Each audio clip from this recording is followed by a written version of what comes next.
and I'm happy to have some special guests with me. They're Gilbert Ambler, who's an attorney in his own law practice, and also one of the plan attorneys for U.S. Law Shield. And Sylvia White is also from U.S. Law Shield. And we're going to talk about quite a few issues. I've got a list of issues here that we're going to go over, and we'll probably take some questions.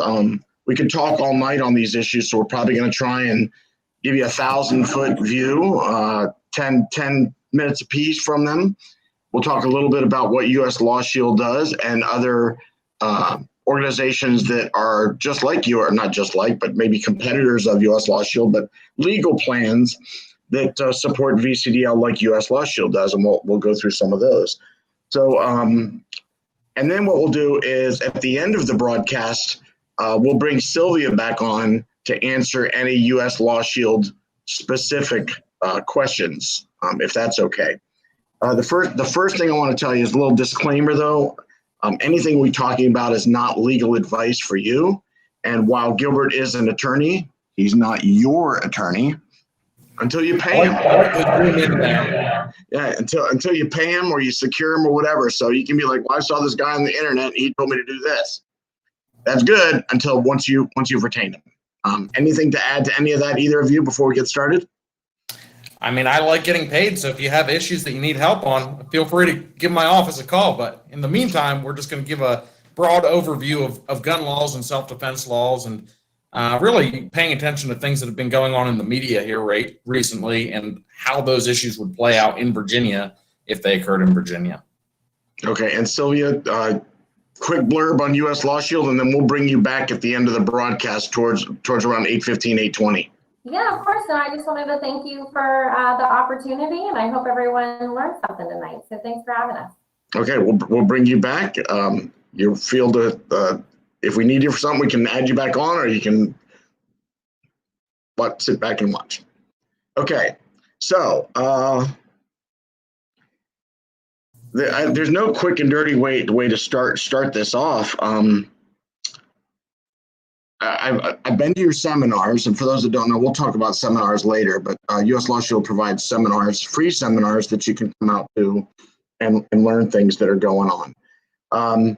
We talked about in the seminar brandishing. You know, you're in a parking lot and you're loading up your truck, and someone comes up and tries to jack you up, and you pull out a gun because you think the guy's going to pop you or whatever. I mean, should we want to just start off with that one?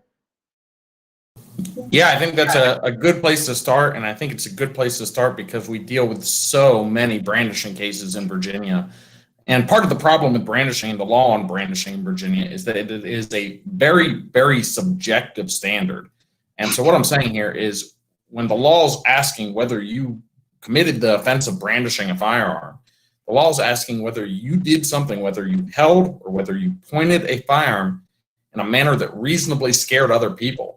And because that is such a subjective standard, that can run the gambit, and really it'll depend a lot on the locality and what part of the state you're in, because I can tell you that some jurisdictions here in Virginia are going to say this action with a firearm reasonably scares other people, whereas other jurisdictions in Virginia will say, we see people do that with firearms every day. That's not scary. Sure. And so a lot of it comes through, and, you know, especially in the parking lot type scenario, you need to worry about who saw the actions, who's going to be calling the police, and what the story to the police is going to be. So, I would say, and the other relevant part there, and I'm jumping back in over your head, but the other relevant part is self-defense is statutorily written into the law, into the brandishing law here in Virginia. So self-defense is an affirmative defense that we can use if we're going to be charged with brandishing. But again, that's going to be your burden to raise that, because if you pointed a gun at somebody or you did something that reasonably scared somebody with a firearm, the prosecution is going to have enough to drag you into court and you know, at least get a case against you started. And then the question is going to be, did you have a good reason for your actions? Now, I put, just for anybody that wants to look it up, or if you're taking notes while you watch this, I put up the Virginia Code on brandishing, which is 18.2-282. Because it's too much to just read and talk about, but you can make a note of it and be like, oh, now I know what they were talking about with that. So 18.2-282. Sure. One of the things people should know about brandishing, and one of the big mistakes that we see people make, is when they explain their brandishing, they explain it as defensive property and defensive personal property. And unfortunately, we have some bad case law here in Virginia that stands for the proposition that you cannot brandish a firearm solely in defense of personal property.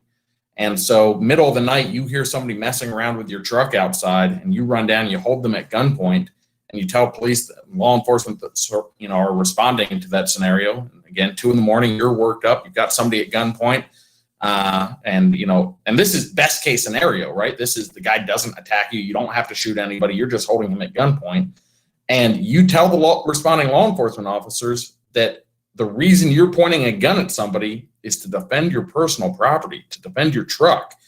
You've just made an admission that can be punished as a crime here in Virginia. And the case law supports that. I'm not saying I like it. I'm saying it's what we have to deal with. And so, and right now in this climate, it's probably only going to get worse. Only going to get worse. At this point, I expect people to be charged. If a firearm's involved, you just expect someone's going to get criminally charged, and let it get fought out in the court down the road on whether they had a good reason for whatever they did with a gun that got them charged. The other problem with this is, again, it comes down to how people articulate what they're doing with the gun. It depends how they explain it, because you tell responding law enforcement, I heard noise outside, I wasn't sure what it was, I went to investigate, and when I got out there, I found somebody who scared me to death, and I was in fear of that person, and that's why I drew my firearm. That is a very, very different explanation than saying I pointed my gun at them because they were touching my truck. Right. And a lot of people, I field a lot of the questions in the VCDL forums and on the page, and we have our own forum on the VCDL.org for members only. Stuff like that. There's if I'm driving down the road and a guy cuts me off and you cut them off, and there's words and people are waving at each other with one finger and stuff, and you get out and the guy's like, hey, I'm going to kick your butt. And you're like, I wouldn't do that if I were you. And you pull up your shirt a little bit and show the handle. And people are like, well, I didn't ever touch the gun. That's not brandishing. Sure. So a couple key points here. Again, when we go back, and if you actually go read 18.2-282, you'll see that it says holding or pointing. So you don't have to pull the gun out. You don't have to point it. Holding is sufficient to be charged with brandishing. And I think the Commonwealth is going to make an argument there that when your body is supporting the firearm and you're raising your shirt up to flash it, that what you're doing constitutes brandishing.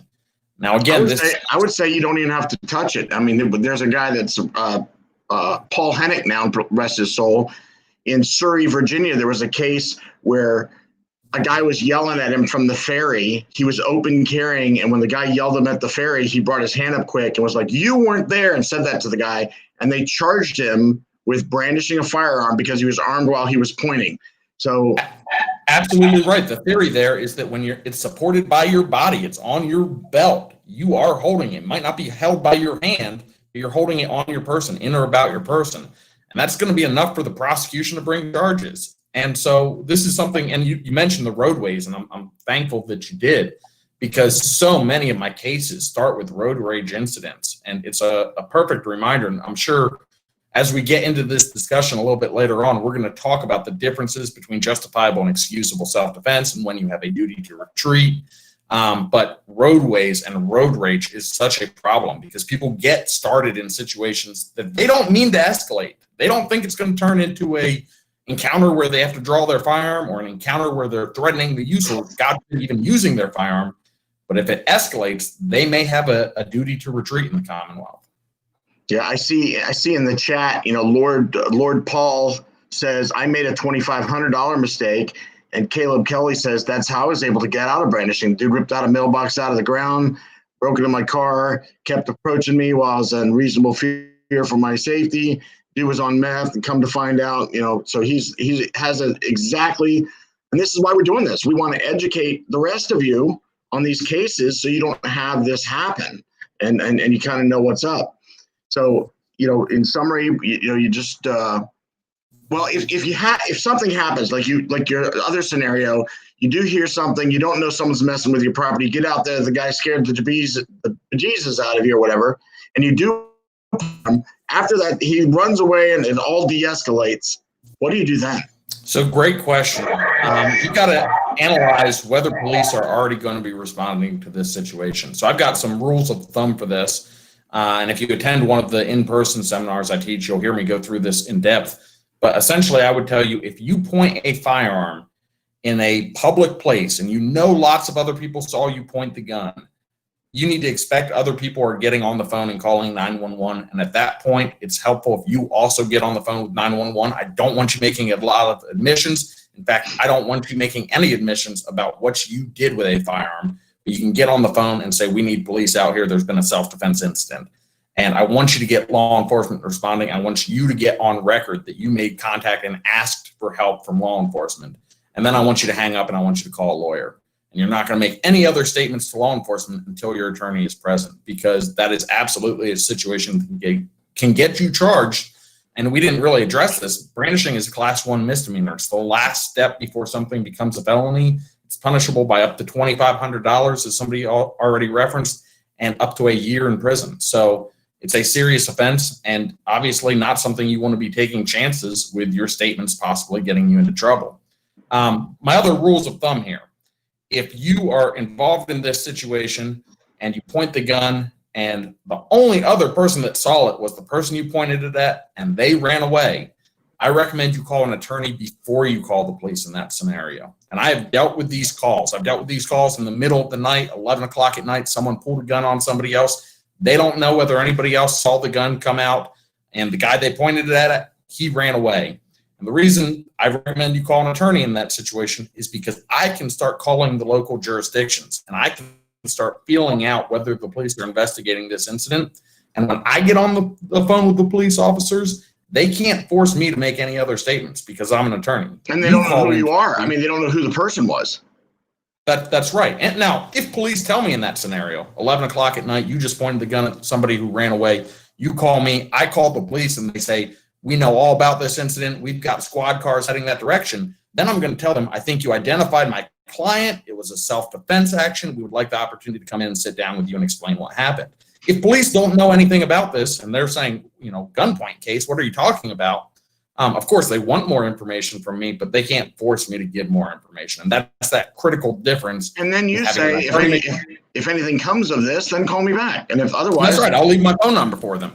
Now, one final distinction on these rules of thumb on when you should make a call to 911 would be if you discharge the firearm. If you actually had to shoot somebody else, you absolutely need to call 911 before you call an attorney. It would look terrible in front of a jury that you sat there, had a whole conversation with your attorney while the guy bled out. That's not what we want to have come up in front of the jury. So,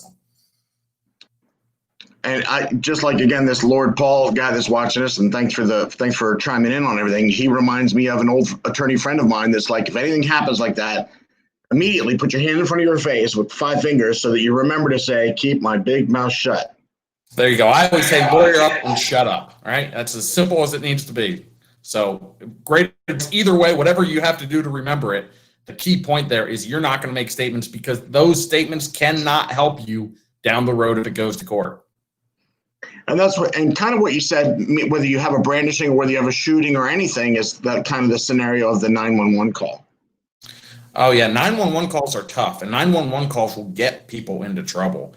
Not only for the things they say on the 911 call, but for other things that the phone picks up, things that are going on in the background. And so for that reason, you need to limit 911 calls and your time on the phone with the 911 operator as much as possible. And keep in mind, 911 operators are trained to get information from you. They're trained to ask you questions and keep you talking. So you don't want to sit there and blabber away for a half hour to the 911 operator until first responders arrive. You need to limit that phone call. You need to hang up after you get critical information out.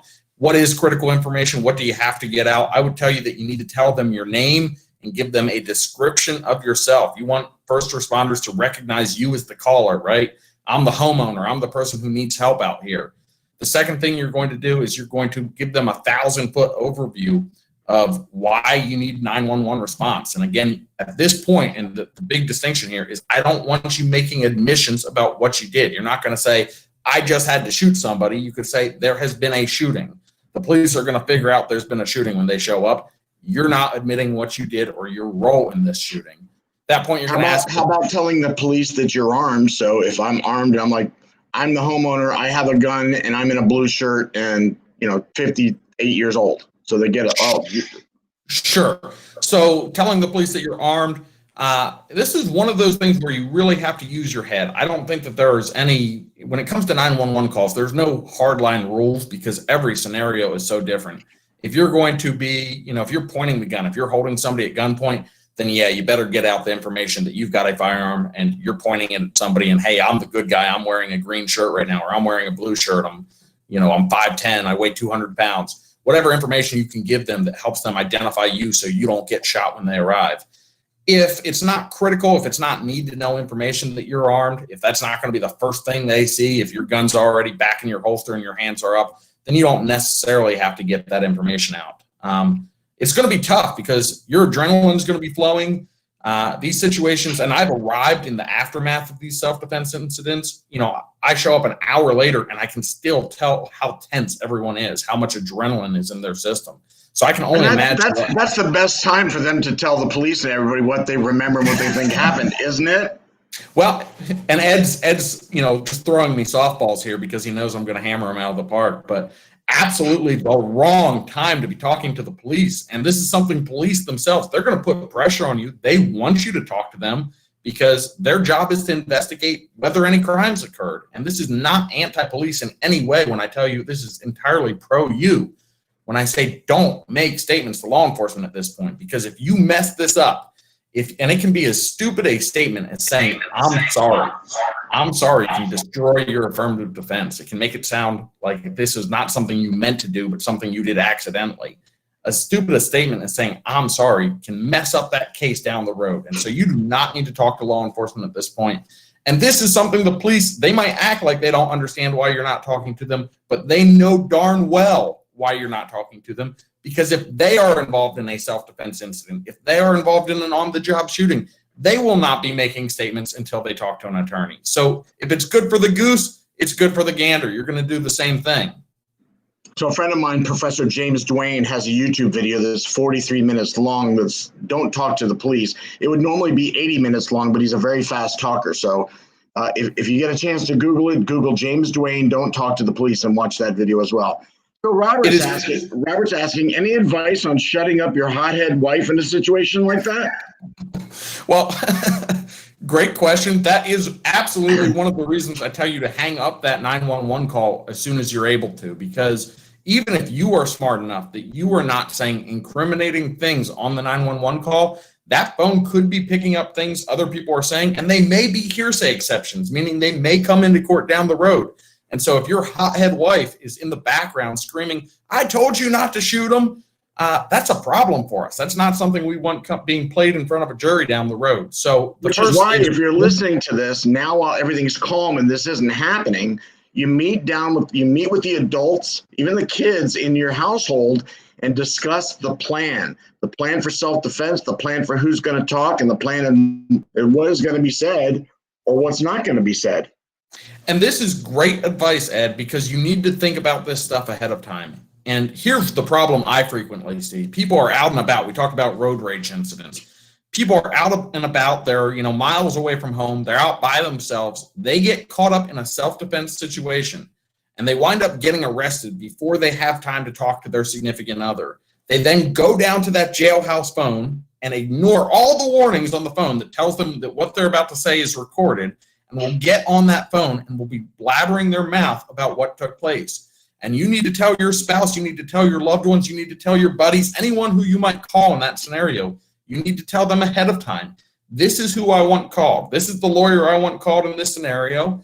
And he is going to explain to you what happened. I will give him permission to talk to you. If I am ever arrested, I cannot explain it to you over the jailhouse phone because that is recorded. And prosecutors listen to those calls. They absolutely will spend time. And I'm not saying they just sit there all day doing nothing but listening to jailhouse calls, but they'll sit there and play them while they're doing other work and listen for anything that's relevant. And if you got on that jailhouse phone and you told a whole story and you were there boasting about how great your 45 worked and that's why you carry a 45, not a 9, the prosecutor's going to have all that and he's going to be able to use that against you. He or she is going to be able to use that against you. So plan ahead, explain to your spouse that if you are ever in this scenario, They can talk to your attorney. You will give your attorney permission to explain to them what took place, but you're not going to be telling them what took place. Good idea. In fact, that reminds me, when we bring Sylvia on at the end, we'll have her talk about, I know there's some add-ons for spouses and other states with certain plans, so we'll have her talk about that too. So I'm going to talk about two questions kind of, and they kind of go hand in hand. One has to do with felons' rights and air guns, and the other one has to do with someone that wrote in today about, and the reason that I want them to go hand in hand is the climate has changed. There's protests, there's things going on, and people are scared now. So if in one scenario, the guy's a felon, he's like, what if someone breaks into my house? What self-defense options do I have? I mean, can I have a pellet gun? Can I have a black powder? What can I do? Or should I just get a baseball bat or a taser or whatever? That's one half of the question. And the other half is, I want to go down, my friend's having a birthday party in downtown Richmond, and I'm driving down the road, and next thing you know, my car's surrounded by some protesters or something. So, and I don't know if they go hand in hand. To me, they kind of go hand in hand. But what do you do? So we'll get to the felon in possession question in just a second. I think that the first thing we should talk about is the shifting landscape and the shifting nature of self-defense incidents. And frankly, a lot of self-defense training is just grossly outdated at this point with what's going on today. When people are taking these self-defense classes, what they are doing is they are frequently talking about one-on-one interactions. Crackhead tries to rob you in the alley. What are your rights? At what point can you use self-defense? And there's a shift going on in this country where the threat is changing. The types of threats that we need to be imagining, the types of threats that we need to be preparing for are changing right now. And we need to, and our self-defense training needs to catch up with this, because what we're seeing is this mob mentality. And I think one of the best cases that illustrates this is the Rittenhouse case out of Kenosha, Wisconsin. And I will tell you, Kyle Rittenhouse, we're going to talk about him, right?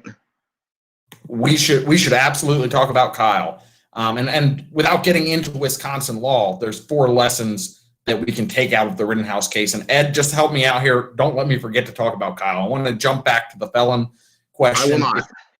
If you are a person who is prohibited from possessing firearms for whatever reason, a felon, a misdemeanor crime, domestic violence, whatever it is, you need to consider alternative methods that you can use to defend yourself. Because just because you committed some crime or got yourself involved in a scenario where you lost your gun rights does not mean you lost the right to defend yourself. And so a couple things you should keep in mind. A, you may be able to restore your gun rights. So I do restorations for people all the time. If you had prior felonies, that's something we should absolutely talk about, whether you might be eligible to restore your gun rights. And it's not just me. There's several highly qualified attorneys throughout the state that do this. John Pierce, who is a VCDL board member, I send people to. There's several others throughout the state. Sure. If you are currently, and you should still, even if that happens, you should still be a VCDL member so that you can take advantage of the things that we offer. Totally agree. If you're not a VCDL member, I don't know what you're doing. Sign up for VCDL. As far as being a felon or being someone who's prohibited from possessing firearms, other options you might want to consider, and I think where Ed's going with this is you've got to be worried about the other like kind concern. And so the question here is going to be, does what you possess, is it a weapon of like kind? There are several options that are not going to, and here's my position on it. We've got pretty good case law when it comes to felon in possession that says things like air-powered guns are not weapons of like kind or not something that are going to get you in trouble if you are a felon. However, and that's just felon in possession. If you go commit a robbery with those weapons of like kind, now they're absolutely going to prosecute you as though you had committed the robbery with a felony. And because the guy at 7-Eleven didn't be like, wait, is that a pellet gun? And that's the clear distinction here. The court has said when someone's being robbed, they can't tell whether a firearm is real or not. So if what you've got is a BB gun or some other type of air gun and you're committing robberies with it, then they're going to prosecute you as though you committed the robbery with a firearm. If you just have that air gun in your home, that's a different story. That's a very different story. And they're going to have a tough time convicting you as a felon in possession and making the argument that that air gun is something that expels a projectile by action of an explosive and close enough to a firearm to get you. Other things you should be aware of if you're in this scenario, you could consider other options. One option you could consider, if you are a non-violent felon who is eligible, you could consider having a black powder weapon for home defense. I am a big proponent of pepper spray. Pepper spray is great. It's it gives you a nice option between a strong word and a firearm, which is one of the things that my good friend and trainer, Austin Davies, always says, carry that option between a strong word and a firearm, and that is pepper spray for me. You could also consider a taser in your home and in the curtilage, the area immediately around your home would be another option you could consider. So there's things out there that you can use for self-defense. You should absolutely consider them. You have the right to defend yourself. And a final point I want to talk about with felons in possession. It's a very common question that I get, which is, I did something to lose my gun rights. My spouse, my loved ones, the people in my home, do they lose their Second Amendment rights as well? Are they prohibited from possessing firearms? And the distinction here is that the other people in your home, they don't lose their Second Amendment rights automatically because you did something where you lost yours. However, you do need to be very, very, very careful that you don't find yourself in more trouble because of the manner in which they are storing weapons. So the recommended path here is, if someone else in your home is going to carry a firearm and you're prohibited, when they don't have the weapon on their person, they should put it in a biometric safe, or in a safe that is something that only they can access. And that makes it very, very clear. If the safe only opens for their fingerprints, it makes it clear that you're not accessing the weapon. The one other key point here, keep in mind, it's not just the weapons themselves that you're prohibited from possessing, it's also ammunition. So ammunition would also have to be kept in that safe to avoid you potentially running into state and federal charges. Okay, good answer on that. Let's talk about the scenario where I'm driving through Richmond and people surround my car. Yep. This is such a tough scenario because it is absolutely part of this changing landscape of self-defense right now, and the changing. And depending on jurisdiction and what's going on and what they said and what they did, there's so many parameters. I'm basically looking just for like a throw out of here's what I think, not necessarily that I'm going to nail you to anything on. Sure.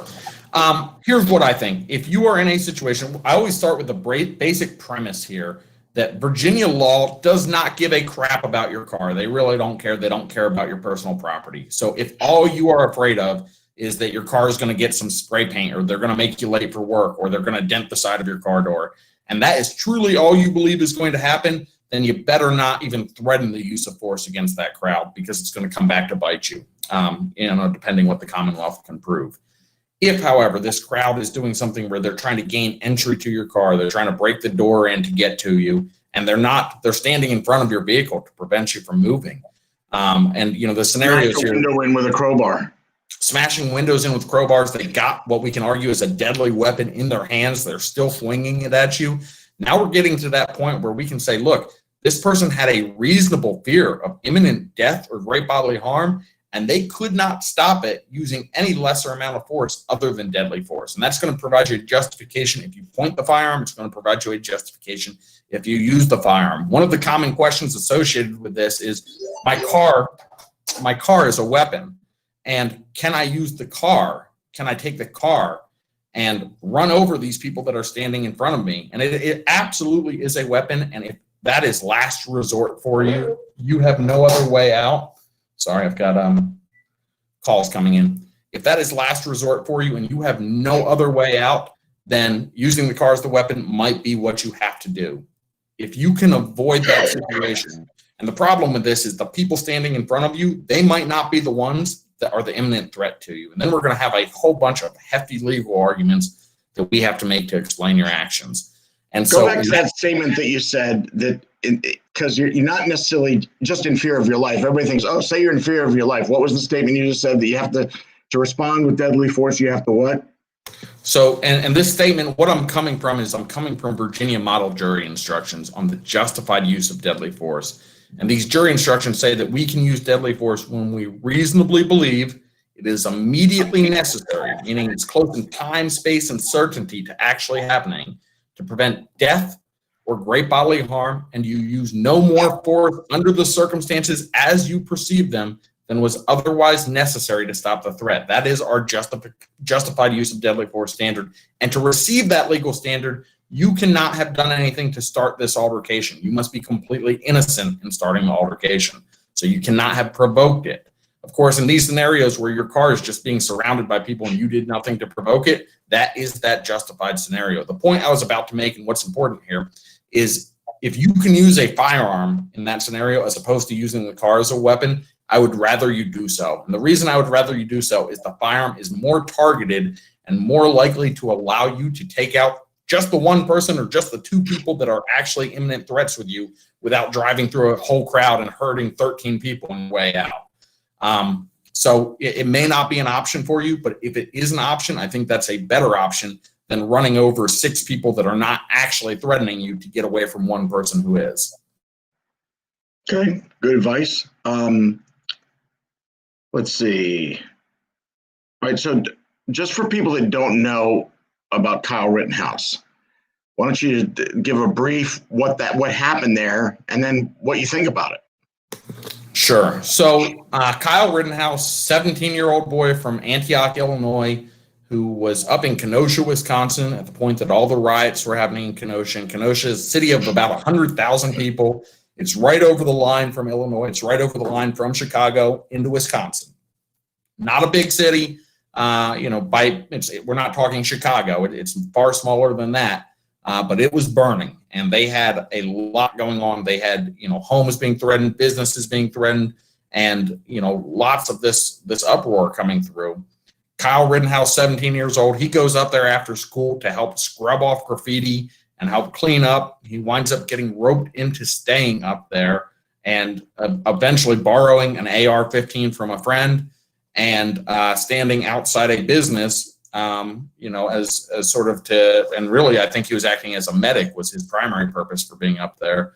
And he had the rifle to defend himself. Now, if you saw how this all played out, and there were videos of it all and the way it all went, you will see that Kyle was attacked. He was being chased. Ironically, there's all these big, tough-looking guys out there. And the protesters, they picked on the guy who looked like he was 17 and decided to chase him and really, in my mind, bully him. They chase him. He ultimately, as he's being chased, turns around and engages one person who's chasing him. He shoots and kills that individual. He gets on the phone. He makes a call to someone. He says, I think I just killed somebody. Within about 15 seconds, a mob starts forming. They're coming towards him, and he starts running. He's chased by maybe 15 to 20 people through the streets. He runs for a couple hundred yards. People are running up behind him. They're trying to hit him with skateboards. They're trying to shove him down. And eventually he is knocked to the ground. He falls to the ground, and on his back, as people are trying to hit him with skateboards, he engages a second person, and he winds up shooting and killing the second person as well. Ultimately, he shoots 3 different people. The third person came at him with a firearm. And at that point, he gets back up and he walks towards police and tries to get police attention. And he was ostracized. The media went after him. They labeled him a white supremacist. They labeled him a cold-blooded killer. They said every nasty thing you could think of. And I watched this case, and for most of us who did watch this case and watched the videos coming from it and watched the fear that he had to have been in when he was being chased by 15 people trying to push him to the ground and trying to hit him with blunt objects. And we thought, this is what we imagine when we say self-defense. This is about as clear as it can get. It's all captured on tape, right? And yet the news stormed apart. So I'm not a Wisconsin attorney. I cannot speak to Wisconsin laws on the use of deadly force. There's still 4 key lessons that I think we can pull out of the Kyle Rittenhouse case. Lesson number 1, you have to expect that what you say is going to get used against you. Now, in this context, Kyle did not make a whole lot of statements, at least not a whole lot of statements that I am aware of, after the self-defense incident. He did, however, make statements before the incident about his purpose up there. One of the things he said was, I'm here to protect property. Now, that was a very, very edited clip because he continued on to say, and I'm here to act as a medic, and I have a rifle to defend myself. And so I think we all understand what he was trying to say, but they took that one little clip where he says, I'm here to protect property. They blasted it all over the news because it made him look bad. It made him look like he was there to defend things, not to defend human life. And as I already told you, generally speaking, the law doesn't care about your property. So the things you say are going to be used, and that's why we should think hard about what we put out there. We need to be thinking, if you've got a bumper sticker that says, keep honking, I'm reloading, it might be funny. It's also going to be Exhibit A if you have to shoot somebody on the roadway.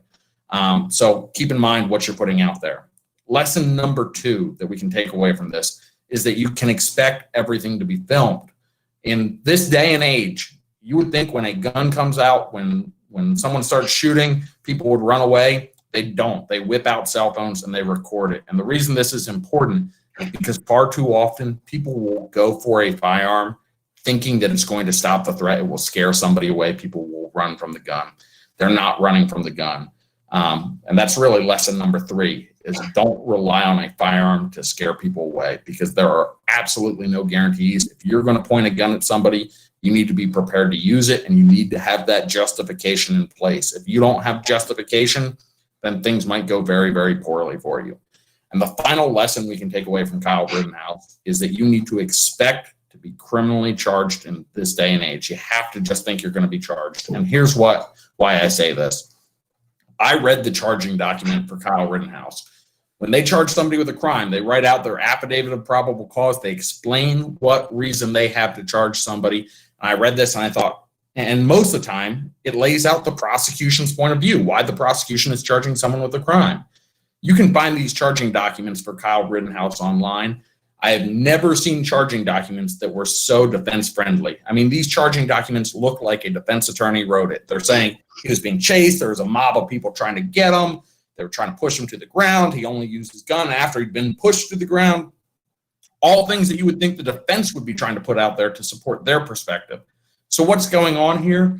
I believe what's going on here is this. I believe those prosecutors in Kenosha, Wisconsin, charged Mr. Rittenhouse with a crime simply to avoid the mob showing up on their doorstep and to avoid the media blasting them. What's the easiest thing for them to do in that scenario to keep the news from focusing on them and keep that angry mob that's burning houses away from their home? Charge them with a crime.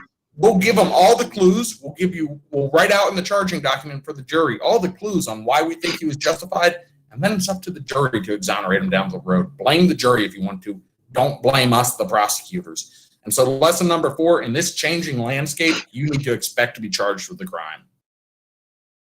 Okay. Switch gears. I know we're going to talk about McCluskey's. We'll take a couple questions. Tremaine Johnson says, home invasion. You're sleeping at, one of the questions that I'd asked before, a friend of mine, when I was just answering what my general knowledge are, and say, hey, Ed, you're a gun guy. If someone breaks into your house, can you shoot him? I'm like, what time of day is it? And they're like, what are you talking about? I'm like, well, there's case law and common law in Virginia where if a guy breaks into your house at 3 p.m. and during the week, he's expecting you to be at work, so he might burglarize you. But in this day and age of shift work and working at night and sleeping during the day, it's also said to believe, and tell me if I'm wrong, that if someone breaks in at 3 a.m. and you wake up and they're hovering above your bed, they're probably there to do you harm. Sure. And what you're really talking about here is what I would refer to as the totality of the circumstances. It's a fancy legal way of saying just about everything matters when we're talking about inside the home, and whether someone broke in and whether it's nighttime, they all come into play.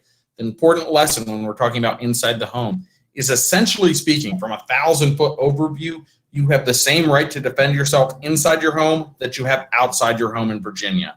What's that mean? It means even inside your home, you should only use deadly force if you reasonably believe it is immediately necessary to prevent death or great bodily harm, and you use no more force under the circumstances as you perceive them than is otherwise necessary to stop the threat. So that's the 1,000-foot overview you're going to get. Now, what will I tell you? The Virginia Supreme Court, and we do not have Castle Doctrine codified. It means our legislature has not sat down and written this law. We actually were going to do that, and we had it all lined up. And then we had a team of actually VCDL attorneys with guys like you in this legal trust looking at it all. I'm like, if they codify this way, we miss out on this, and this, that are case law. Sure. There's no way they can encapsulate everything. So at the last minute, they called up Dick Black and some others that were getting ready to put this through and said, stop. It's better the way it is. Well, the other thing you need to know about that is even if they were able to craft Castle Doctrine in a way that encompassed everything we wanted to get into it, it's just not going to happen with the legislature we have right now. So we're not going to see it anytime soon. what do we have? And you just referenced this. We have common law. What's that mean? It means judges have talked about this stuff. And they've talked about it on several occasions. The most famous case is Commonwealth versus Fortune back in 1922, or Fortune versus Commonwealth. I always mix up which order it is. Either way, it's a 1922 Virginia Supreme Court case, and it stands for the proposition that you have no duty to retreat in your home. You have no duty to retreat in the curtilage of your home from someone who's there as an aggressor. And if they're breaking in, and this is, again, 1,000-foot overview, but if someone breaks into your home at nighttime and is there threatening you, the court is going to be far quicker to decide that you had a reasonable fear of that person than somebody you invited in at 2 p.m. Good. So, Chris Wilson, in Virginia, dogs are personal property. They're not part of the family as much as you love them and everything else. So, you're walking down the street, you're going to the mailbox, and your neighbor who's got a couple of Makitas or, German Shepherds or whatever dog breed, don't beat me up on dog breeds. I'm just making stuff out of the air. The dog either is not on the leash or gets out of the leash or breaks the leash and comes over to either, 1, attack you, or 2, attack your dog, also property, there's your hint. But to attack you, can you use force? Yeah, so a couple things here. I like, when we come to the discussion of dogs, I like to start with the premise that there are a lot of juries out there that like dogs more than they like people. So if you can avoid killing someone's dog, you should do so, because there's people that are not going to look at that fondly. That being said, and I understand this, there are situations where it becomes unavoidable, where you are truly being attacked and you don't have another choice. So if you can get out of it, pepper spray the dog and get away from the dog, that's option number 1. Escape that way. If you have to shoot a dog that is attacking you, the same rules of deadly force are going to apply here. So the dog's an imminent threat to you. And again, we're not talking about something that you think is going to run over and lick you. We're talking about something that is coming over to chew you up and cause you great bodily harm. That's a situation where you could respond with deadly force and you could shoot the dog. When it comes to a dog attacking your dog or your cat or another animal that you have, there's more questions that we need to ask. One of the main things we need to ask is, where is it occurring? If the dog's coming onto your property, your neighbor's dog got off the leash and he's running over, he's jumping your fence, he's coming into your dog to attack your dog, you're going to be far better situated if you use deadly force in that scenario. And we've got case law to support this. If you're out in public and you shoot a dog, the rules are, that is attacking your dog again, the rules are much less defined here, and I am far more nervous for your future as far as criminal charges coming to you. I've seen it happen, and I've seen it be ruled justified. I've also seen prosecutors want to prosecute people in that scenario. So, if you can avoid it, and this is another, I've plugged pepper spray a couple of times tonight. If you can carry pepper spray and use something less than lethal against an attacking dog, that's what you should do. Okay. And Chris Rudy has brought to my attention that a Makita is not going to hurt you because it's a drill, and I'm probably meant an Akita. So there you go. There you go. Let's see. This is probably a presidential nominee question, because somebody asked how many laws would you break by firing a shotgun in the air 2 times, and should they be in trouble? Is that a good way? Warning shots, that's a good way to say it. How do we handle warning shots, and what caliber should we shoot them in? None. You never use warning shots, and we'll go through a couple. Feel free to throw in shooting in the leg or arm too in this discussion. Things that make my head spin, right? And you're right. You've heard them come out of some prominent politicians lately, out of their mouths. A couple thoughts here. The first thing that you need to be aware of is you are responsible for every bullet that leaves your gun. You pull the trigger, the bullet leaves your gun, you are legally responsible. And they're really not joking when they say that there's an attorney attached to every bullet that leaves your gun, because in a lot of situations, there are attorneys attached to the bullets. Shooting in the air, for that reason, what goes up must come down. You're responsible for it. Warning shots, shooting into the ground, something like that as a warning shot, also a terrible idea. You should never do it. And here's why. Here's the opening that you're going to allow the prosecutor. Remember when we get into this justification standard, the justified use of deadly force, and anytime you discharge a firearm, you are using force that is considered deadly force that is readily capable of causing death or great bodily harm. The justification standard says that the threat has to be imminent before you use deadly force. And the hole that the prosecutor is going to use here is if there was an imminent threat to you, someone was actually that close in time, it was do or die, you had to use deadly force. In what universe did you have time to aim the gun at the ground and be shooting at the ground? Because that doesn't sound like an imminent threat. When it's truly an imminent threat, someone's really coming for you, you've got to use deadly force. It means that the threat is so close that you have no option but to point the gun at the threat and discharge it. Okay, thank you. Virginia Farman. That's an odd name for a guy living in Virginia. I wonder if he's a farmer. Anyway, his question is, how about if someone's robbing a store with a gun and you're next in line? Good question here. A couple of different schools of thought, and I apologize, there's a fire truck coming by. I don't know if you all can hear that right now. In Virginia, we do not need to have a special relationship. Maybe there was a shooting in your neighborhood.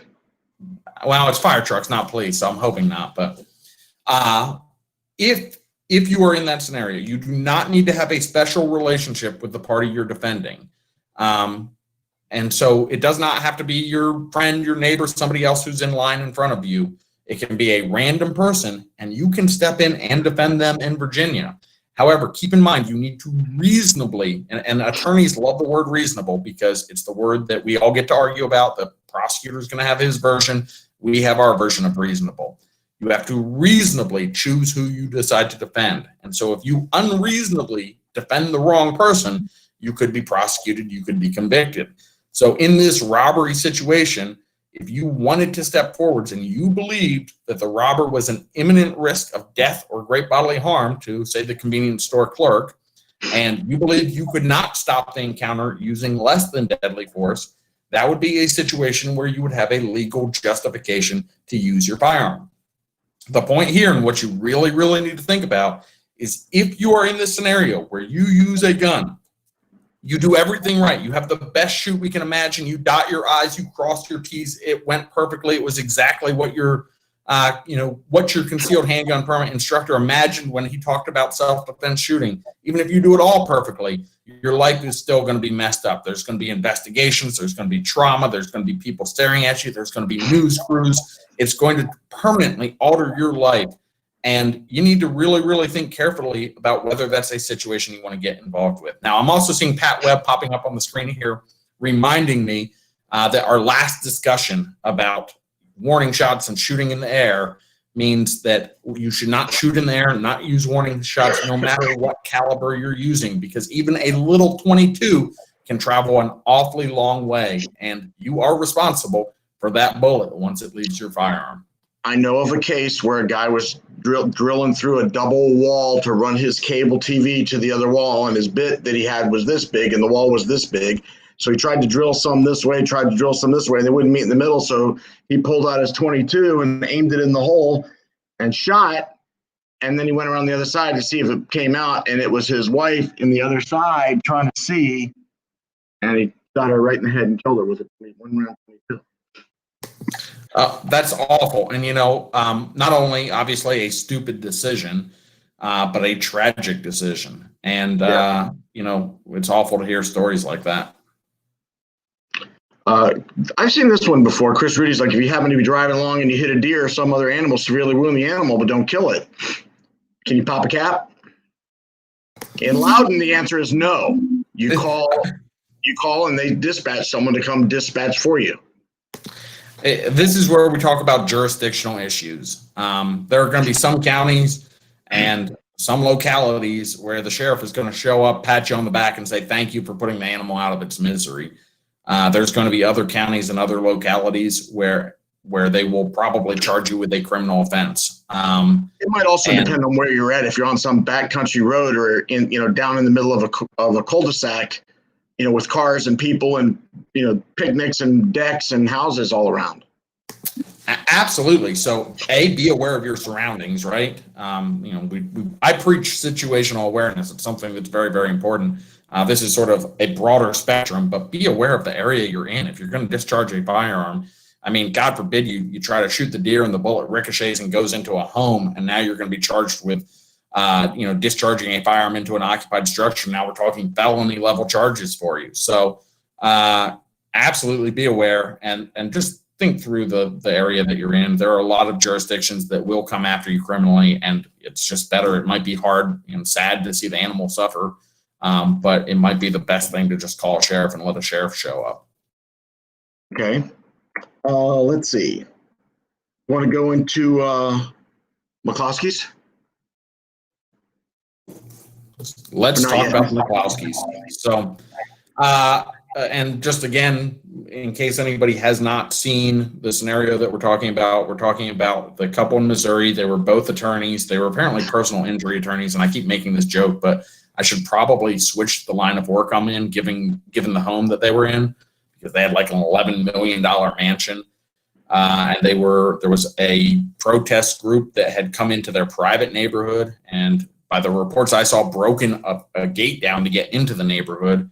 And let me interrupt you just for a second. The whole reason we're even talking about this is because, again, the climate that we're in now, this could happen at your big house in McLean or, wherever. I mean, in Brambleton, wherever you're at in Virginia, and this could happen. So earlier when Gilbert and I talked about all this, we discussed some of these cases that are big news cases, and like, what can we as Virginians and VCDL and educated gun owners learn from this case? And that's why we're talking about some laws and cases that don't necessarily have to do with Virginia, but it's good to just get the wheels turning.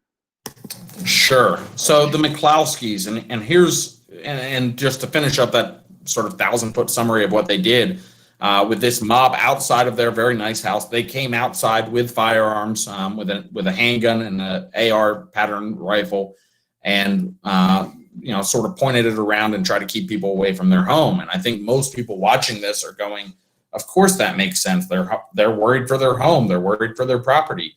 I can also tell you that in most of Virginia, if you did that, I would tell you, get ready for the criminal charges. You're going to receive a summons. They're going to charge you with a crime. And again, this goes back to that lesson on brandishing. We cannot brandish a firearm solely in defense of property. And here's the issue, and here's what the prosecution is going to argue. The prosecution is going to say, if you were truly in fear for your life, if you were worried about your safety, the best thing for you to do would have been to stay inside the home. That's the safest spot for you. Stay behind cover, stay behind concealment. The point you march outside your home and you start pointing weapons at people, it looks like you're defending the $11 million mansion behind you. And you cannot do that if that's all you're worried about. And I know the response that I'm going to get here is a couple things. One thing people are going to ask is that they're going to say, what about the Molotov cocktail situation? What about the situation where they're lighting fire bombs outside my house? And that is a very different scenario. If you've got people either pointing rifles into your house and starting to shoot into your house, or you've got people getting ready to throw a firebomb at your home, I would ask you this. If a firebomb hits your home, is it reasonable for you to expect death or great bodily harm? And I think the answer to that is yes. The second question, the follow-up question here, if this crowd is getting ready to firebomb your home, is this a situation where you're comfortable walking out into their arms unarmed with no weapons? And I think the answer to that is a resounding no. Of course not. If they're getting ready to firebomb your home, we can expect that they're not going to treat us well. So in that limited scenario, I think you've got a good argument for why you step outside pointing guns at people, because you've got to go sort of get ready for this threat that is about to occur. Outside of that situation, getting away from that situation, the crowd's just out there chanting, they're yelling things, stay inside your home, or if you want to step outside, you have a right to open carry here in Virginia. You can open carry with a firearm strapped on your hip. You can stand out there with your arms crossed and look like you are not impressed with this group. What you cannot do without getting charged in Virginia is point your guns at them. And I'm seeing somebody pop up here, a comment popping up saying, you need to say I was in fear for my life. And the problem with that scenario and that statement, and that can be a good statement, it can be an appropriate statement, but two things have happened. People have said that so many times, it's become somewhat played out. Prosecutors are used to hearing it. You hear it talked about. You hear every firearms instructor all day long on the forums. People say, "Oh, if you say you're in fear for your life, you can shoot him, drag him in, do whatever you want, as long as you say those magic words." And we always correct people that that's not the case. So quit saying. Sure. The other big danger here is people get so into a one-track mind on what they're going to say if they're involved in a scenario. And I've actually, one of the lawyers that I work closely with represented somebody who had to shoot and kill an attacking dog. And the first thing this individual said was something about, I was in fear for my life. And the problem with that was when law enforcement showed up, they looked at the scenario, they look at the dog, they look at the guy, they look back at the dog, they say, you weren't in fear for your life. You sound disingenuous. You sound like a liar. You sound like you're setting yourself up for a problem. So do that. It may be an appropriate scenario, but don't automatically say it. I can imagine a situation where you're defending a third party. The third party's 100 yards away. They're facing an imminent threat. You use your firearm. You're a good shot. You engage the threat. You shoot and kill the threat. You get on the phone and you say, I was in fear for my life. And when investigators start showing up, they tear you apart because they're saying, how were you in fear for your life? You were 100 yards away from the threat. Pat Webb is also commenting in and saying, for goodness sake, don't drag them into the house. And absolutely, Pat, if there's any bad advice out there, I don't know how many of us have had a cousin, an uncle, an aunt, someone who's told us, shoot them outside, drag them inside. It goes down in the halls of poor firearms advice. And they will figure it out, and it will hurt your case. You will be charged with tampering with evidence and a whole host of other crimes in addition to the murder charge that you're going to receive. You know, another one of those little kind of things that have come down the years, you can never shoot anybody in the back. And in Loudoun County, we had a gentleman confront a home invader, and they fought a little bit, and the guy pushed the homeowner didn't shoot him. He had a gun, but the guy was drunk or high or whatever, and he pushed him away. The homeowner kind of fell against the stairs, and then the perpetrator started going up towards the master bedroom, and the guy feared that the guy was going to attack his wife, grave bodily harm, everything else, and shot the person in the back, and that was a self-defense shooting. Sure, there are scenarios where it is not only allowed, but appropriate or even expected to shoot somebody in the back. Another scenario that I could come up with is someone who's running away from you while turning around and sort of shooting behind their back towards you. And that person is still an imminent threat to you. And in that scenario, I would not hesitate to shoot them in the back if that's what I had to do to stop the threat. When we're talking bad firearms advice, another one that I've heard over the years is keep shooting until the gun's empty. Empty the magazine, empty if it's a revolver, empty the cylinder, keep pulling the trigger till there's nothing left in it. And that is also terrible legal advice. And the reason that's terrible legal advice, especially in Virginia, is that little part at the end of the justification standard that says, and you use no more force under the circumstances as you reasonably perceive them than was necessary to stop the threat. If you keep shooting well after the threat has been stopped, they're going to charge you with murder. So Virginia Farmer, again, so if you're on your property, it's illegal even to show a firearm, even if it's at the low ready like McCloskeys were doing. Good question. So you do get some additional rights on your property in Virginia associated with things like, having a concealed weapon in your home and in the curtilage of your home. That's a great example of where you might get additional rights in Virginia.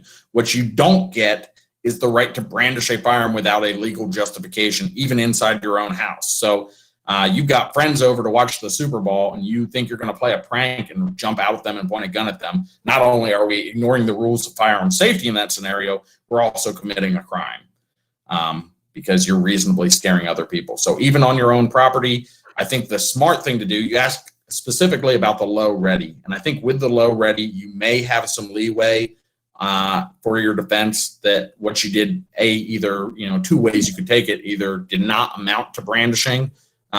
If all you did was come outside with the firearm held at a low ready, or you may have a valid self-defense claim too, depending on the other party's actions. But I'll tell you what's safer, and what is safer is to open carry without, leaving the firearm in the condition it is, meaning in a holster on your belt, walk outside arms crossed, or not, holding or yanking the gun out. And you have a right to open carry. And if they charge you with a crime just for open carrying, not making any other motions, we're going to use what we call a motion to strike, which is to ask the judge to dismiss that for lack of evidence that you actually committed a crime when it goes to trial. Yeah, good. I'm the founder of Virginia Open Carry, so I hear that question a lot. So David's asking a question about body cam, dash cam on your person. And, I have this little thing right here on my neck, this little black thing. You can even see that. What that is when I go out and I'm armed through the day, I pop on a digital recorder, drop it in my shirt, and when my gun goes on, the recorder goes on. People are like, oh, you can record on your phone. I got my cell phone and I can open it up. I'm like, really? Start recording. And they're like, well, let me unlock it. Let me find it. You need it on and running, just like the police do. So if something happens, whether you're open carrying, whether you're concealed carrying, whether someone comes up to you, you want a digital recording, not to play for the police after anything happens. But when you call up Gilbert and go, here's what happened, I got a recording of it all. And because you got to, like you count it, like we said, Gilbert earlier, you're going to have audio recordings for timeline. You're going to have video recordings from everybody that had a cell phone. And then anywhere you go outside in public, there's likely a bank or a 7-Eleven or whatever, where you're going to be shown moving around on 20 different cameras. And all of those recordings will come into play.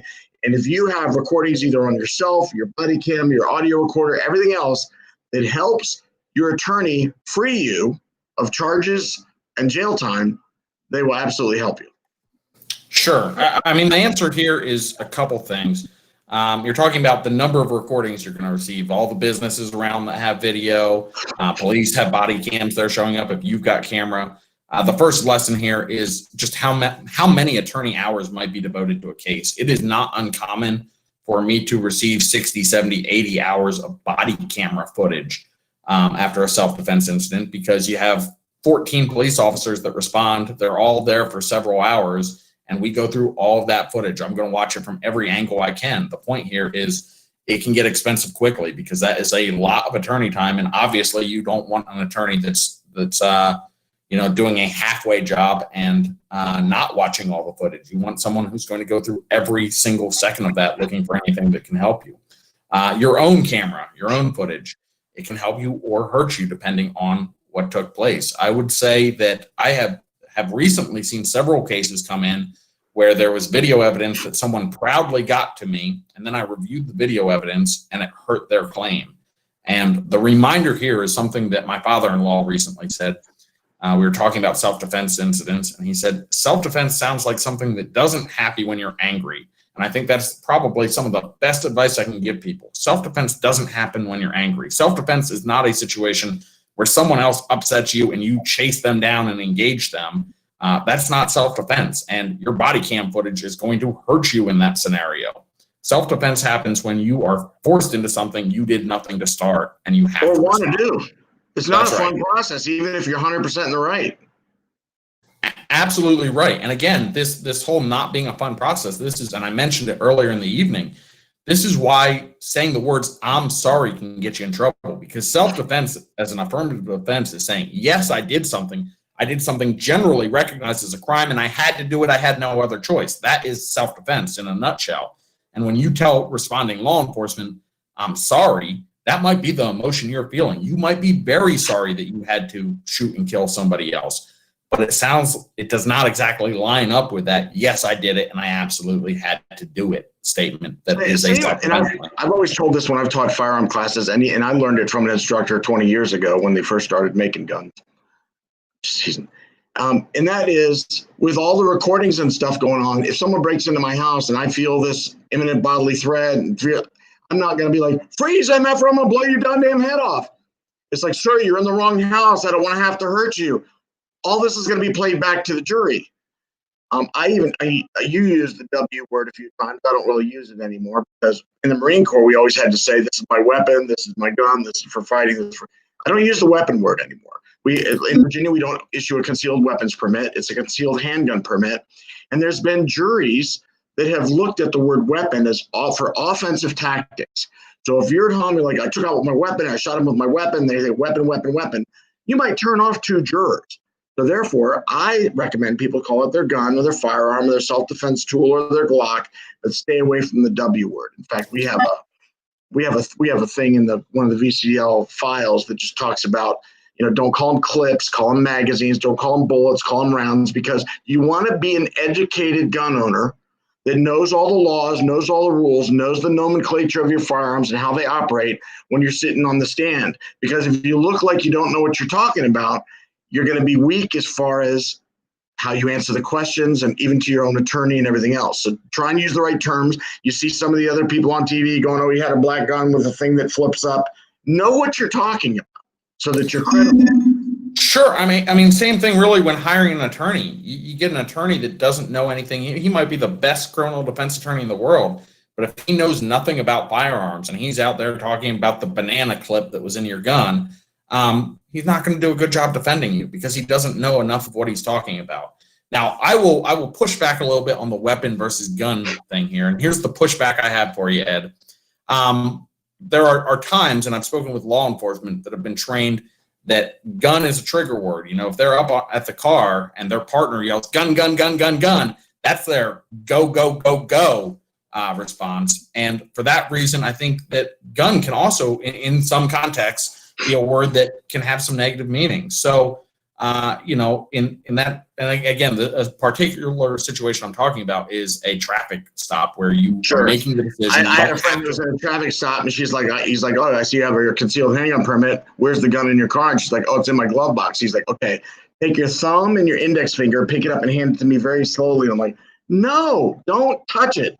Because what's going to happen is the backup cop is going to come up on the other side and be watching in the window, and he's going to see you drawing a gun very slowly because he didn't hear the command of this other cop on the other side, and you might get blasted. So, step out of your car. I don't want to touch my gun in front of you. I want to go home with the same number of holes I had in me to begin with, all that type of stuff. Right. If law enforcement asks you to take that action to touch a firearm in front of them, it's going to take some artful work on your part because, again, you don't want to be directly rude and just tell the law enforcement officer, I'm not touching my gun. But you are also going to want to explain your reasons to the law enforcement officer on why you are not comfortable doing that and probably propose some alternatives. Chris, we did kind of talk about that early. He wanted to know if you're legally carrying and trouble's coming and you lift up your shirt and be like, hey, I don't think you want trouble here. That's pretty much the same as pointing it at him because you're basically saying, if you keep advancing, I'm going to pull this out and shoot you. It may be a little bit better than pointing it at them, but enough to get you criminally charged. Okay, so we're at about 8:10. We've been going for about 70 minutes. And I want to just talk a little bit about you and US Law Shield and some of that. So first of all, I know our Pat Webb is on the watching along with us. Pat Webb is a board member. She owns a gun store. She's the treasurer of VCDL. She's the treasurer of the VCDL PAC, and she's also the secretary of VCDL. If that's not busy enough, she found in her time to create a document that's on our webpage at vcdl.org/legal plan. Hang on just a second.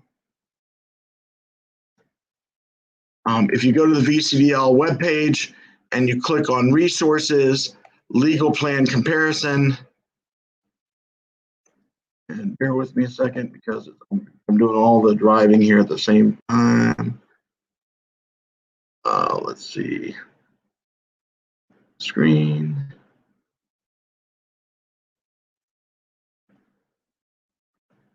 All right, let's see if this actually shows up.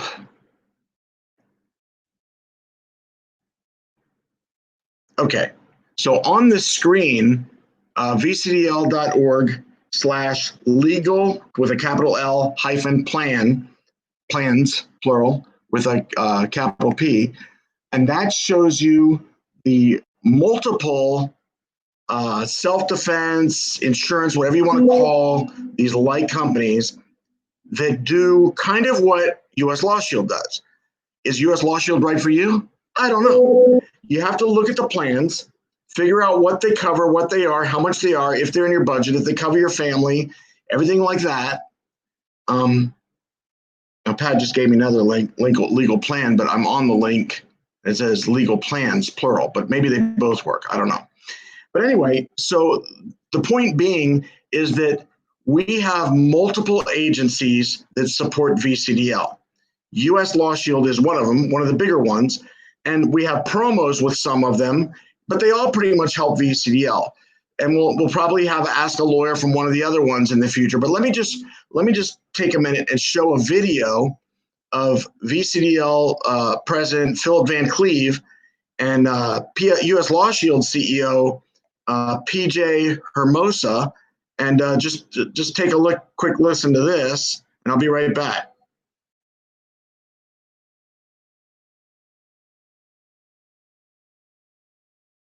Philip, I want to take a moment to thank all of the new members who joined the U.S. Law Shield family last month. With your help, we've raised over $8,000 for the Virginia Citizens Defense League, an organization dedicated to protecting the Second Amendment rights of all Virginians and inevitably all Americans. Thank you for that, PJ. As you know, it takes not only people to fight the battle that we're in, but it takes money. And we really appreciate that U.S. Law Shield is very much in the fight with us, in the trenches, if you will, and helping provide a key part of that formula, which is funding for us to be able to carry on this fight. Of course, Philip. And that's why we're happy to be able to present you with this check for $8,250. We just want to say thank you for all that you do out there in your 2A community. I hope this will help you continue the great work you're doing in preserving our Second Amendment rights. You know, I would have loved to present you this check in person, but with everything going on in the world these days, we've been forced to do it digitally. But I hope everyone out there in Virginia is staying safe, and I hope you're all well. Well, PJ, when you said that you were sending us a big check, I thought you were referring to it monetarily, but it turns out that no, it was not only going to be big monetarily, but it's a big check, no doubt about it. And we will absolutely put this to good use, protecting the rights of citizens to keep and bear arms, just as U.S. Law Shield is out there protecting us if we ever actually have to use that right to protect our lives. And we thank you so much for that very, very generous donation to us. Philip, you are very welcome. Let me just say it's an honor to help support those in the community who impact in such a positive way.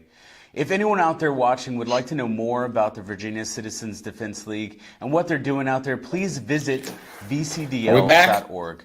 And as always, you can visit us at uslawshield.com for information and resources on how U.S. Law Shield membership provides you with the protection you need if you're ever forced to act in self-defense. Again, thank you, VCDL.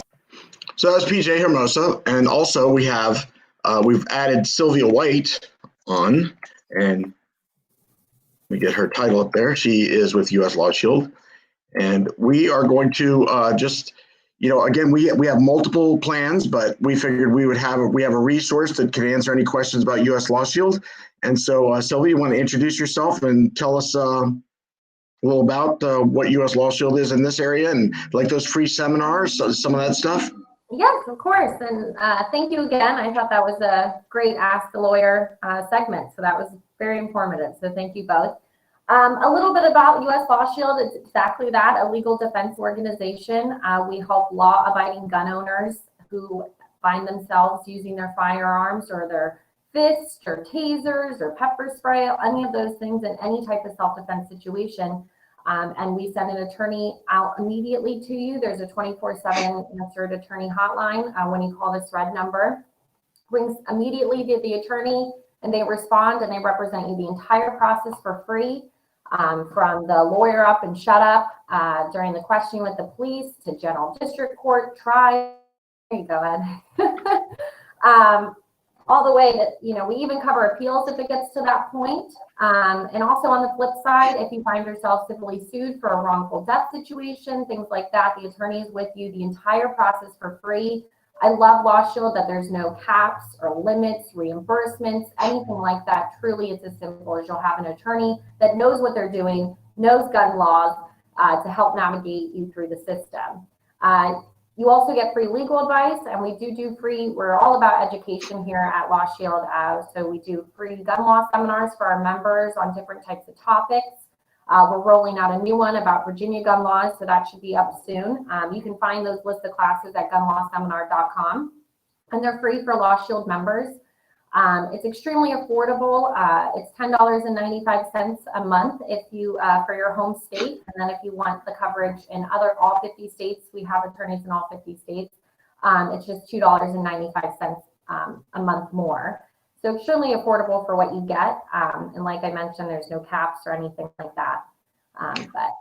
And did you say there's still a link that if people sign up with VCDL at the end, that money comes back to our organization?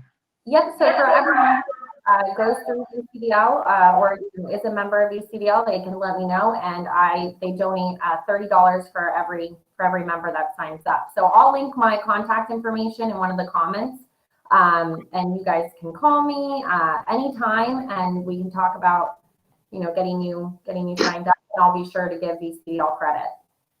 Okay, and Pat, since you're in the chat and you did the comparison, is there anything you want to add or ask of Sylvia or Gilbert? I know that, I held up my card because she started talking about the card, and I looked and I got it right up here on the refrigerator with the number for all family to see, because I went ahead and got the family plan.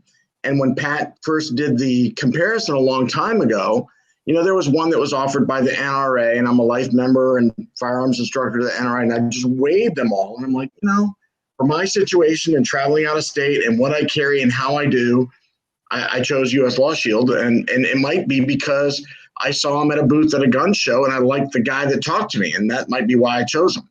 And then now that I'm a member and I get the emails and watch the videos and go to the seminars and that stuff, that just, to me personally, in my situation, helps instill that I think I made the right choice. And then when you talk about like something happening like a Kyle Rittenhouse or something, or the McCloskeys, and hopefully I'm more educated than I have been in the past.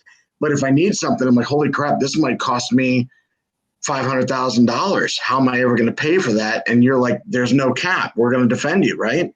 Exactly. I see that Pat did mention and thank you, Pat, I forgot to mention that as well, is the red flag laws. I love that law. I hate that we have to do it, but I love that Law Shield stepped up and said, if there's unwarranted red flag laws, we're going to be by your side and help you through navigate that process as well. As well as negligent or accidental discharges. And Attorney Ambler can touch on those. Talking with him at different seminars, it shocks me how often it happens, but it does. It happens a lot. He's represented a ton of members for negligent discharges, and now we can add unwarranted red flag laws to that representation as well. So. And what Pat's talking about is there's new laws on the books that if Gilbert's my neighbor and he goes, hey, I really like that Kimber you got, Ed, and I'm like, give me $500 and it's yours. I could just do it and sell him my shovel and my lawnmower and anything else I want, but now that it's a firearm, I can't just do that anymore. That'd be a chargeable offense without running to Pat first and having to do a background check and do the transfer. So she's saying, what if I'm unaware because I'm not really, I'm going to work every day and not following the gun trends and whatever else, and I sell him that gun. Someone's like, where'd you buy that? He goes, I bought it from Ed. I'm like, well, who did your background check? I'm like, nobody. And now I'm arrested for selling a gun in a private sale. Is that something that U.S. Law Shield could help me with? Attorney Ambler, and obviously I don't make coverage decisions. I have seen a lot of things that I wouldn't say are covered in writing that Law Shield has stepped up, where, we love our members. We wouldn't be anything without them. So they do, step up and cover a lot of things that aren't contractually obligated. But in that one, I wouldn't have the answer. You get the free legal advice, so Attorney Ambler could definitely help you through that process. Members could always call the number and be like, "Here's the situation. What do I do?" and find out to make sure they're going down the right track. Yeah, and he would definitely be able to help with that. Mm-hmm. Right. Do you have a business card or something that you can hold up to the screen, or do you want me to put something on the screen that talks about like the link that people can sign up under as far as for VCDL to take advantage? Information, people can just call me and I sign them up over the phone. The promo code for you guys is VCDL. So there. Wait, what was that? Let me write that down. It's V what? V. I thought you were being serious for a minute. No, I wasn't being serious. VCDL, promo code VCDL. Shocker. Yep, that's the promo code. Okay. Let me see, before we drop Sylvia off and we take any last questions for Gilbert, does anybody in the chat have questions for Sylvia or the administrivia side of U.S. Law Shield? And we'll give them a minute to answer.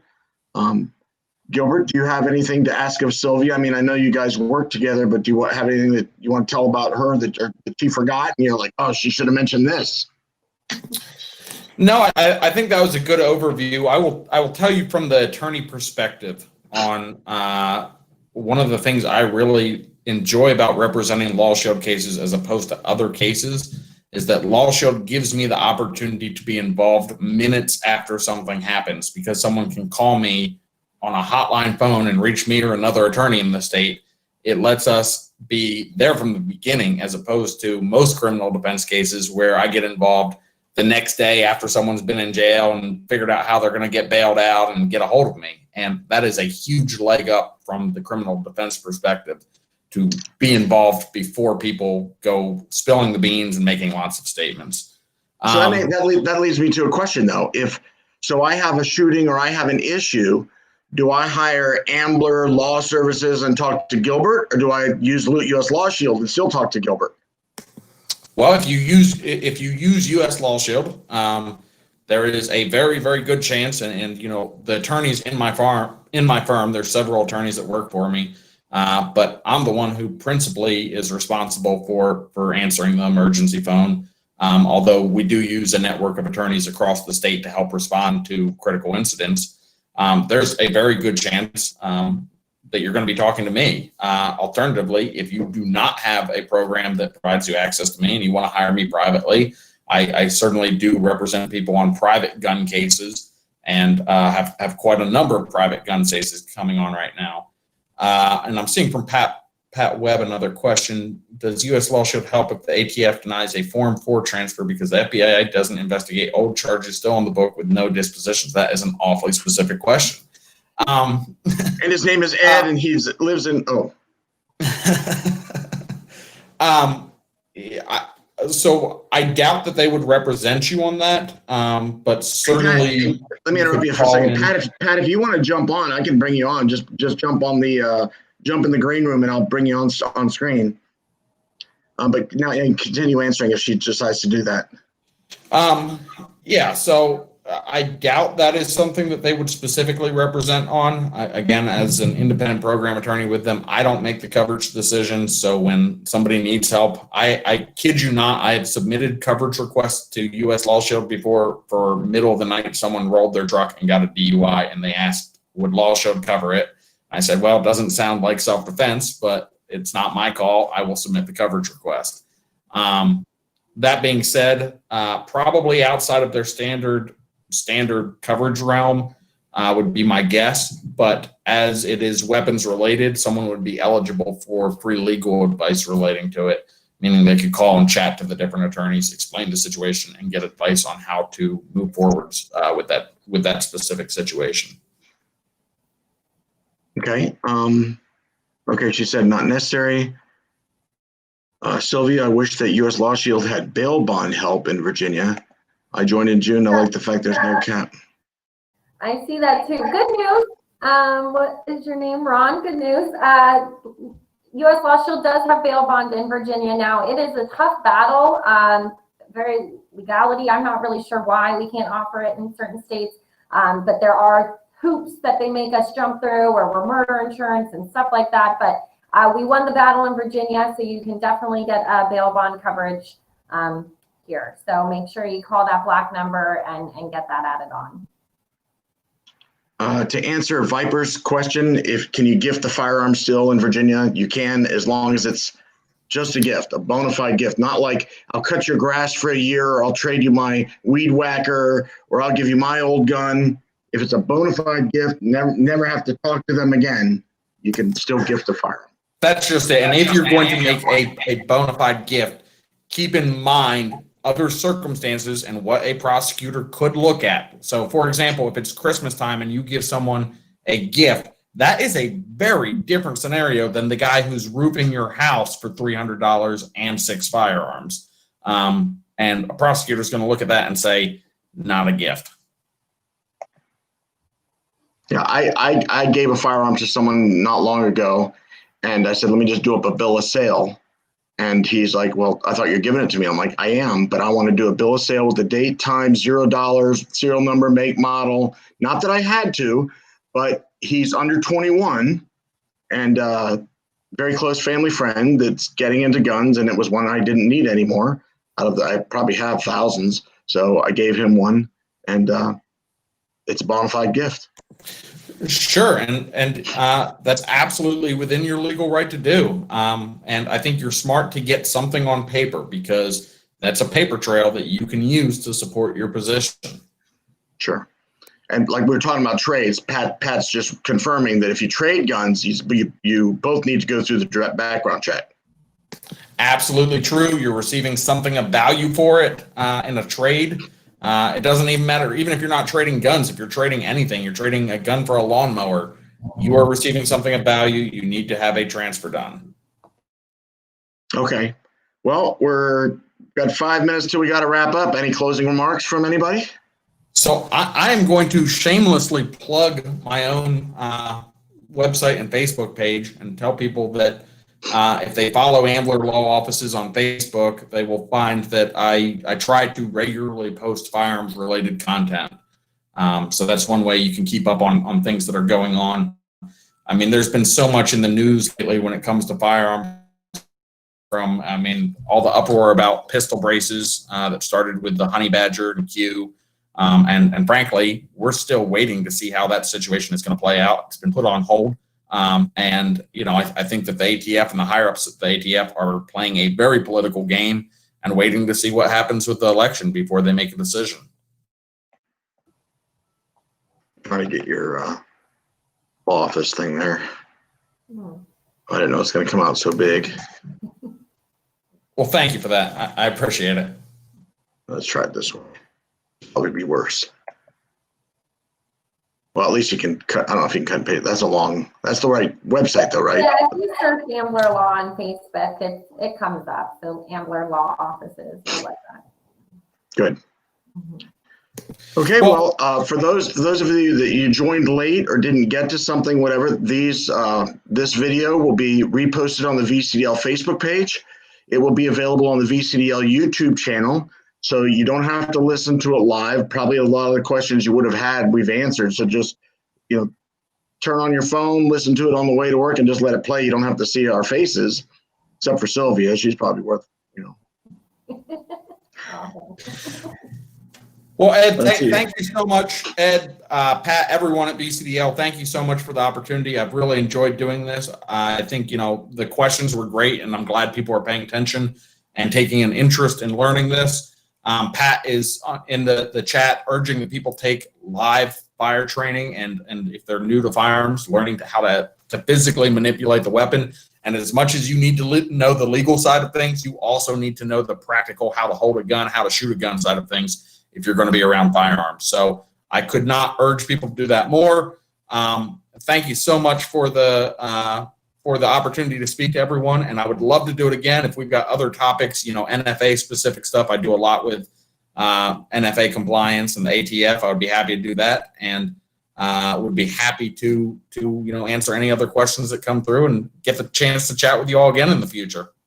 Well, great. And, as this gets posted, you might jump on the VCDL page and in the group and on the, and just see maybe there's some questions that we totally just blindsided and didn't cover. We can jump on there and answer. And, this doesn't have to be a one-time session. We can certainly do it again for something.